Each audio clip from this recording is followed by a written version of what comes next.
Praise the Lord. இன்றைய தியானம் பிரசங்கி 3ஆம் அதிகாரம் 19 முதல் 22 வரை. மனுபுத்திரருக்கு சம்பவிக்கிறது மிருகங்களுக்கும் சம்பவிக்கும், அவர்களுக்கும் இவைகளுக்கும் ஏக சம்பவம் உண்டு. இவைகள் சாகிறது போலவே அவர்களும் சாகிறார்கள். ஜீவன்களுக்கெல்லாம் சுவாசம் ஒன்றே, மிருகத்தை பார்க்கிலும் மனுஷன் மேன்மை உள்ளவன் அல்ல. எல்லாம் மாயையே, எல்லாம் ஒரே இடத்துக்கு போகிறது, எல்லாம் மண்ணிலே உண்டாகிறது, எல்லாம் மண்ணுக்கு திரும்புகிறது. உயர ஏறும் மனுஷனுடைய ஆவியையும் தாழ பூமியில் இறங்கும் மிருகங்களுடைய ஆவியையும் அறிகிறவன் யார்?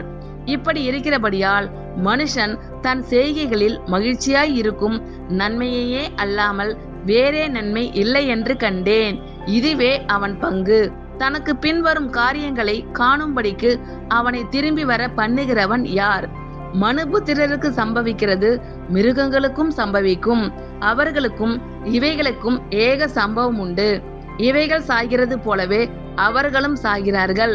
ஜீவன்களுக்கெல்லாம் சுவாசம் ஒன்றே, மிருகத்தை பார்க்கிலும் மனுஷன் மேன்மை உள்ளவன் அல்ல. எல்லாம் மாயையே, எல்லாம் ஒரே இடத்துக்கு போகிறது, எல்லாம் மண்ணிலே உண்டாகிறது, எல்லாம் மண்ணுக்கு திரும்புகிறது.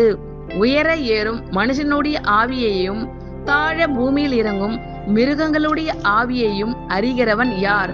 இப்படி இருக்கிறபடியால் மனுஷன் தன் செய்கைகளில் மகிழ்ச்சியாய் இருக்கும் நன்மையையே அல்லாமல் வேறே நன்மை இல்லை என்று கண்டேன். இதுவே அவன் பங்கு. தனக்கு பின்வரும் காரியங்களை காணும்படிக்கு அவனை திரும்பி வர பண்ணுகிறவன் யார்?